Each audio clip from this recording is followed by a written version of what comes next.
अस्सलाम वालेकुम। मेरा नाम है अदील अहमद और आप लोग देख रहे हैं मेरा यूट्यूब चैनल। बेसिक जेएस की वीडियो सीरीज़ के अंदर मैंने पहली वीडियो आर्क, जीआईएस और आर्क मैप के इंट्रोडक्शन के ऊपर बनाई, जिसमें मैंने आर्क जेएस के कंपोनेंट्स का भी जिक्र किया। इसी सीरीज़ की दूसरी वीडियो जो थी वो मैंने प्रैक्टिकल जियो रेफरेंसिंग के ऊपर बनाई, जिसमें एब्सोल्यूट जियो रेफरेंसिंग का मैंने जिक्र किया और उसको प्रैक्टिकली करके दिखाया। सेकेंड वीडियो जो थी इसी सीरीज़ की जियो रेफरेंसिंग पे, उस पर मैंने एब्सोल्यूट जियो रेफरेंसिंग के बाद रिलेटिव जियो रेफरेंसिंग के ऊपर बात की और रिलेटिव जियो रेफरेंसिंग में जो जो से इश्यूज हैं उनको डिस्कस किया, उसको प्रैक्टिकली परफॉर्म करके दिखाया। इन तमाम वीडियोस के अंदर मैंने उसके डिस्क्रिप्शन के अंदर डेटा को भी शेयर किया हुआ है, वहाँ से आप लोग डाउनलोड कर सकते हैं। आज के इस वीडियो के अंदर हम लोग जियो रेफरेंसिंग में आने वाले मुख्तलिफ एरर्स इश्यूज़ के ऊपर बात करेंगे और कुछ डिस्कस करेंगे कि उन इश्यूज़ को किस तरह से रिजॉल्व किया जाता है। उन इश्यूज़ में सबसे पहली और सबसे इंपॉर्टेंट बात यह है कि हम लोग जिक्र करें कि पॉलिनोमियल ऑर्डर जियो रेफरेंसिंग में क्या होता है। पॉलिनोमियल ऑर्डर का जो फॉर्मूला है, आपको specific number of polynomial order में मूव करने के लिए कितने कंट्रोल पॉइंट्स रिक्वायर्ड होंगे, उसका एक फॉर्मूला है n+1 into n+2/2, where n is basically the polynomial order number. यानी कि अगर आप पॉलिनोमियल ऑर्डर नंबर 1 में जाना चाहते हैं तो आप n की जगह 1 पुट करें तो आपके पास आंसर आएगा इस इक्वेशन को सॉल्व करने के बाद 3। अगर आप सेकेंड ऑर्डर पॉलिनोमियल में काम करना चाहते हैं तो उसका जवाब आएगा 6 और थर्ड ऑर्डर पॉलिनोमियल का जवाब आएगा 10। यानी कि अगर आप फर्स्ट ऑर्डर पॉलिनोमियल में काम करना चाहते हैं तो आपको 3 कंट्रोल पॉइंट चाहिए होंगे। सेकेंड ऑर्डर पॉलिनोमियल में मूव करने के लिए आपको कम से कम 6 कंट्रोल पॉइंट्स रिक्वायर्ड होंगे जो कि आपने अपने मैप के ऊपर लगाए हो, चाहे एब्सोल्यूट जियो रेफरेंसिंग हो चाहे रिलेटिव जियो रेफरेंसिंग हो। और कम से कम 10 कंट्रोल पॉइंट्स आपके पास होने चाहिए अगर आप थर्ड ऑर्डर पॉलिनोमियल में जाना चाहते हैं। ये मैंने एक पिक्चर जो है, एक डायग्राम है, एजरी से ली है, esri.com से। आप लोग देख सकते हैं कि अगर आपके पास ओरिजिनल डेटा है और आप फर्स्ट ऑर्डर पॉलिनोमियल में जाना चाहते हैं, जो कि आप बाय डिफॉल्ट होते हैं उसके अंदर, जिसको एफाइन भी बोलते हैं, तो आप अपने मैप को सिर्फ और सिर्फ रोटेट कर सकते हैं और शिफ्ट कर सकते हैं। इसके अलावा स्केल भी कर सकते हैं। जब आप सेकंड ऑर्डर पॉलिनोमियल में जाते हैं तो आप अपने मैप को बेंड कर सकते हैं, और थर्ड ऑर्डर पॉलिनोमियल में बेंडिंग जो है वो हायर लेवल की हो सकती है। जीरो ऑर्डर पॉलिनोमियल जो है ना, उसमें सिर्फ आप अपने डेटा को शिफ्ट कर सकते हैं। शिफ्ट से मुराद है दाएं या बाएं कर सकते हैं, ये मैं भी आपको करके भी दिखाता हूँ। फर्स्ट ऑर्डर पॉलिनोमियल जो है ना, उसमें आप क्या कर सकते हैं, जिसको एफाइन ट्रांसफॉर्मेशन भी बोलते हैं, उसमें अपने डेटा को शिफ्ट कर सकते हैं, स्केल कर सकते हैं और रोटेट कर सकते हैं रास्टर डेटा सेट को। इसका मतलब यह है कि हायर ट्रांसफॉर्मेशन ऑर्डर जो है ना, वो ज्यादा कम्प्लेक्स और डिस्टॉर्टेड मैप को करेक्ट करने के लिए इस्तेमाल होता है। और आमतौर पे थर्ड ऑर्डर पॉलिनोमियल में जाने की जरूरत बहुत ही रेयरली आपको पड़ती है, क्योंकि अगर आपके पास मैप सादा सा है, जिस तरह मैंने पिछली 2 वीडियोस के अंदर आप लोगों को जो एग्जांपल्स के अंदर मैप दिए, तो हम फर्स्ट ऑर्डर पॉलिनोमियल में बड़े आसानी से उसको कर सकते हैं। अगर आपके पास एक ऐसा हैंड ऑन मैप है, या अगर आप एक किताब पढ़ें उसमें से आपने एक मैप देखा है, उसको आप जियो रेफरेंस करना चाहते हैं, उसको आपने स्कैन किया है और स्कैनिंग के अंदर बेंडिंग इफेक्ट आ गए, तो उसको करने के लिए आपको सेकंड ऑर्डर पॉलिनोमियल में जाना पड़ सकता है। और अगर एक ऐसा हैंड ऑन मैप है जो कि है तो ठीक, लेकिन उसके पीछे कोई कोऑर्डिनेट सिस्टम वगैरह कुछ भी नहीं है, तो उसके लिए, और वो बहुत ज़्यादा डिस्टॉर्टेड भी है, उसको बिल्कुल ठीक तरीके से बिठाने के लिए आपको थर्ड ऑर्डर पॉलिनोमियल में भी जाना पड़ सकता है। तो इसका मतलब ये है, जर्नली अगर आपने अपने मैप जो है, जो डेटा है, अगर वो आपका बिल्कुल ही मतलब उसमें ज़्यादा डिस्टॉर्शन नहीं है और वो बड़ा आसान सा डेटा सेट है, तो आप फर्स्ट ऑर्डर पॉलिनोमियल में रहेंगे। और जितना ज़्यादा आपके पास मैप डिस्टॉर्टेड फॉर्म के अंदर होगा जिसको आपने जियो रेफरेंस करना है, तो आप उतने हायर ऑर्डर पॉलिनोमियल के अंदर मूव करेंगे। इसको प्रैक्टिकली करके हम लोग देखते हैं। ये मैंने 2 मैप्स इसके अंदर ऑलरेडी ऐड किए हुए हैं, जो कि मैंने रिलेटिव जियो रेफरेंसिंग में पिछले वीडियो के अंदर बात की थी, और इस वीडियो को आप ऊपर दिए गए लिंक से एक्सेस कर सकते हैं। ये इस वक्त मेरा मैप है जो कि जियो रेफरेंस्ड है, और ये मेरा इस वक्त मैप है जो कि मेरा नॉन जियो रेफरेंस्ड मैप है। मैंने यहाँ पे सबसे पहले अपने जियो रेफरेंसिंग टूल बार में नॉन जियो रेफरेंस मैप को सिलेक्ट किया, और यहाँ पे आप लोग देख सकते हैं, जिस तरह से मैंने भी आपको 3 चीजें बताई, रोटेट, शिफ्ट और स्केल। अगर मैं इस वक्त लिंक टेबल में जाऊं तो आप लोग यहाँ पे देख सकते हैं कि इस वक्त फर्स्ट ऑर्डर पॉलिनोमियल और की ऑप्शन सिलेक्ट है और सेकंड और थर्ड की ऑप्शन नहीं आ रही।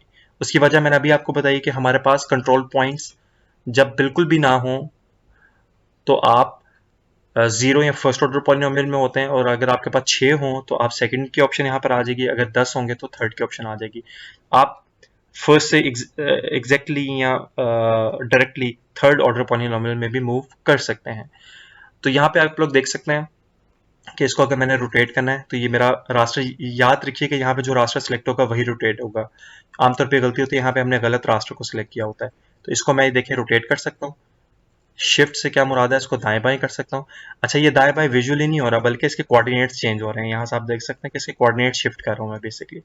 और स्केल का मतलब ये है कि इस मैप को आपने छोटा या बड़ा करना है। ये विजुअली नहीं हो रहा बल्कि असल में डेटा आपका छोटा या बड़ा हो रहा है। तो आप इसको इस तरह से भी कर सकते हैं।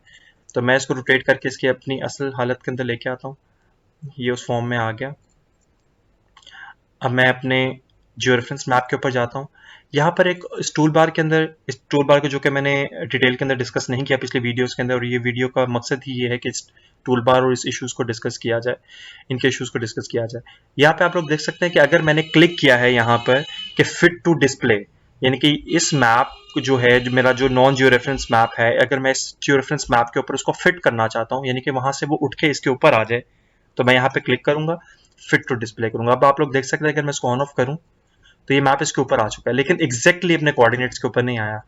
तो फिट टू डिस्प्ले का मतलब ये है कि मैप जो इस वक्त आप विजुअली देख रहे हैं, जो भी जगह या जो भी आप नॉन जियो रेफरेंस मैप को इस वक्त विजुअलाइज कर रहे हैं और अपने नॉन जियो रेफरेंस मैप को सिलेक्ट करके करें, तो वो आपको बजाय कंट्रोल पॉइंट्स वहां पर लगाने के, तो ये डायरेक्टली भी यहाँ पर आ जाता है।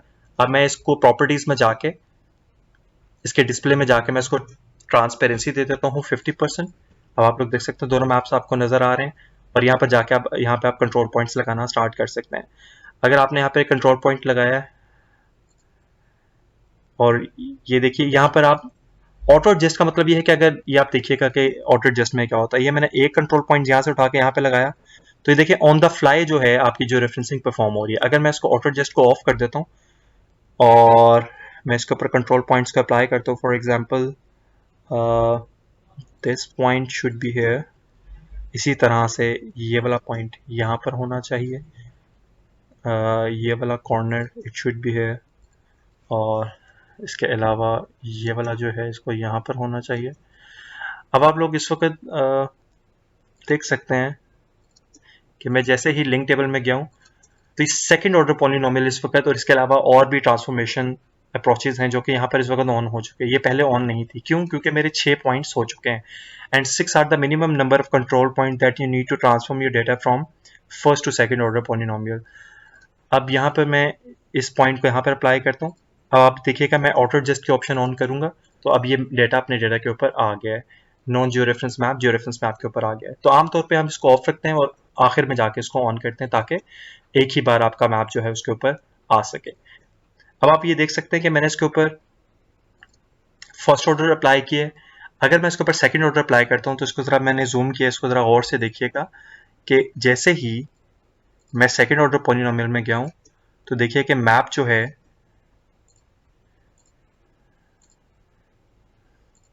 फर्स्ट ऑर्डर और सेकंड ऑर्डर जो मैप है, ऑटो एडजस्ट में इसकी ऑन कर लेता हूँ। ये देखिए ये सेकंड ऑर्डर है और ये फर्स्ट ऑर्डर है। आप लोग यहाँ से देख सकते हैं कि फर्स्ट और सेकंड ऑर्डर में जैसे ही मैं मूव कर रहा हूँ तो मैप जो है वो देखिए किस तरह से अपनी डायरेक्शंस को चेंज कर रहा है। याद रखिए कि हायर ऑर्डर पॉलिनोमियल में जाने के लिए आपके पास ज्यादा नंबर ऑफ कंट्रोल पॉइंट्स और एक्यूरेट कंट्रोल पॉइंट्स होने चाहिए। अगर आपके पास कोई ऐसा कंट्रोल पॉइंट है जो आप समझते हैं, फॉर एग्जांपल ये मैंने क्लिक किया, ये गलती से यहाँ पे डल गया, यहाँ पर नहीं होना चाहिए था, तो आप लिंक टेबल में जाके इसको सेलेक्ट करके यहाँ से डिलीट कर सकते हैं। और इसके अलावा अगर आपने मल्टीपल करना है तो आप इन सबको सिलेक्ट करके कीबोर्ड से डिलीट का एरर जो है, डिलीट की जो है उसको प्रेस कर सकते हैं। RMS basically stands for root mean square error. ये आपका जितना जीरो के करीब होगा, जितना आपका जीरो के करीब होगा, इसका मतलब है कि आपकी जो रेफरेंसिंग मैथमेटिकली उतनी एक्यूरेट है। और याद रखिए कि इसके बैकएंड के ऊपर जो जियो रेफरेंसिंग है, इसके बेसिकली बैकएंड के ऊपर एक मैथमेटिकल स्टैटिस्टिकल एक ऑपरेशन परफॉर्म हो रहा होता है जिसको आप इंटरपोलेशन बोलते हैं। इंशाल्लाह मैं इस इंटरपोलेशन के ऊपर भी एक स्पेसिफिक वीडियो बनाऊंगा। अच्छा, अब आप लोग ये चाहते हैं, जिस तरह से मैंने आपको पिछली वीडियोस के अंदर बताया था कि अगर आप सिर्फ अपडेट जियो रेफरेंसिंग पे क्लिक करें तो आपका यही मैप फौरन जियो रेफरेंस हो जाएगा अपने करंट फॉर्म के अंदर ही। मैं एक और इसके ऊपर कंट्रोल पॉइंट लगाता हूँ और अब आप ये देखिए कि ये थर्ड ऑर्डर पॉलिनोमियल में भी मूव हो रहा है और मैंने ऑर्डर जस्ट ऑन किया हुआ है। अगर आप ऑर्डर जस्ट ऑफ करके करेंगे तो ये ऑन द फ्लाई नहीं होगा। तो जब आप एक बार एटलीस्ट 4 कंट्रोल पॉइंट 4 कॉर्नर्स के ऊपर लगा लें। यहाँ पर एक और बात बहुत इंपॉर्टेंट है कि आप लोगों ने जियो रेफरेंसिंग परफॉर्म करने के लिए ऐसे पॉइंट्स को लेना होता है जो कि सिग्निफिकेंट पॉइंट्स हो। मैं इस वक्त जो मैप आपके सामने जियो रेफरेंस कर रहा हूँ ये बहुत आसान मैप्स हैं। जब आप रियल वर्ल्ड एप्लीकेशन के अंदर जाते हैं तो बहुत ज़्यादा प्रॉब्लम्स आते हैं, तो उसके लिए आपको पहले दोनों मैप्स को अच्छी तरह ऑब्जर्व करना होता है, यानी कि सोर्स मैप जहाँ से आपने अपने कंट्रोल पॉइंट्स लेने हैं और दूसरा वो मैप जिसको आप जियो रेफरेंस कर रहे हैं। तो ये देखिए आप यहाँ से थर्ड ऑर्डर पॉलिनोमियल में भी जा सकते हैं। तो अगर मैं इसके ऊपर क्लिक कर दूंगा तो इसी वक्त जियो रेफरेंस होती है, लेकिन आप चाहते हैं कि आपका जो ओरिजिनल मैप जहाँ पे पड़ा हुआ है वहाँ पे नॉन जियो रेफरेंस का नॉन जियो रेफरेंस पड़ा रहे और ये जो जियो रेफरेंस कॉपी है इसकी वो कहीं पे और सेव हो जाए। तो आप रेक्टिफाई पे क्लिक करें। रेक्टिफाई पे क्लिक करने के बाद आपके पास ये एक ऑप्शन, एक पॉपअप आ जाएगा। इस पॉपअप में आप देख सकते हैं कि इसकी आउटपुट लोकेशन को सिलेक्ट करें। फॉर एग्जाम्पल मैंने इसकी लोकेशन जो है यहाँ पर एक फोल्डर बना लेता हूँ मैं डीजी के नाम से। आपने इसको ओपन नहीं करना, इसको सिलेक्ट करके ऐड पे क्लिक करना है और यहाँ पे उस मैप का आपने जो भी नाम रखना है, फॉर एग्जांपल डीजीएम मैंने इसका नाम रखा और इसका फॉर्मेट टिफ है, आप इसको सेव करें। तो यहाँ पर होगा ये कि आपने जहाँ पर इस मैप को रखा है यहाँ पे जियो रेफरेंस मैप जो है वो सेव हो गया है और आपका नॉन जियो रेफरेंस जो मैप है वो उसकी ओरिजिनल लोकेशन पे नॉन जियो रेफरेंस का नॉन जियो रेफरेंस ही वहाँ पर उसी फॉर्म के अंदर वो मौजूद है। ये आप लोग देख सकते हैं कि ये मैप जो नॉन जियो रेफरेंस जो मैंने यहाँ से ऐड करवाया था, अगर मैं इस पर क्लिक करके ऐड करूँ तो देखें अभी भी इसका अननोन स्पेशल रेफरेंस का एरर आ रहा है क्योंकि ये नॉन जियो रेफरेंस का नॉन जियो रेफरेंस ही है। और इसकी जो कॉपी मैंने सेव की थी, जो जियो रेफरेंस्ड कॉपी थी, वो आप लोग देख सकते हैं कि मैं डीजी में जाके इसको ऐड करवाता हूँ तो ये देखिए जियो रेफरेंस्ड कॉपी उसके ऊपर ओपन हो गई है। यहाँ से एक और चीज़ आपको इस टूल बार के अंदर नज़र आ रही है ऑटो रजिस्ट्रेशन की। ऑटो रजिस्ट्रेशन का मतलब ये है कि जब आप लोग सेटेड इमेजेस डाउनलोड करते हैं और एक सेटेड इमेज को अगर आप जो रेफरेंस कर चुके हो और दूसरा सेटेड इमेज जो है आप उसको उसके ऊपर लेके आना चाहते हैं, तो ऑटो रजिस्ट्रेशन में ऑटोमेटिकली सॉफ्टवेयर जो है ना दोनों को रीड करके, दोनों के शेप्स को रीड करके एक दूसरे के ऊपर एडजस्ट करने की कोशिश करता है। अगर आपको उसके अंदर फिर भी कमी नजर आती है तो आप फिर मैनुअली कंट्रोल पॉइंट्स को यहाँ से ऐड करवा सकते हैं। इसके अलावा इस टूल बार के अंदर फिट टू डिस्प्ले मैंने आपको बता दिया। अपडेट डिस्प्ले ये है कि आपने अगर कंट्रोल पॉइंट्स लगाए हैं तो अपडेट हो जाते हैं। अगर आप अपने मैप को राइट रोटेट, लेफ्ट रोटेट या फ्लिप करना चाहते हैं तो आप यहाँ से कर सकते हैं। इसके अलावा ट्रांसफॉर्मेशन ऑर्डर जो हैं वो लिंक टेबल के अलावा यहाँ से भी आप चेंज कर सकते हैं। इसके अलावा आप रीसेट करना चाहते हैं अपनी ट्रांसफॉर्मेशन को, यानी कि जो रेफरेंसिंग को डिलीट करना चाहते हैं लिंक्स को, तो वो भी आप लोग यहाँ से कर सकते हैं।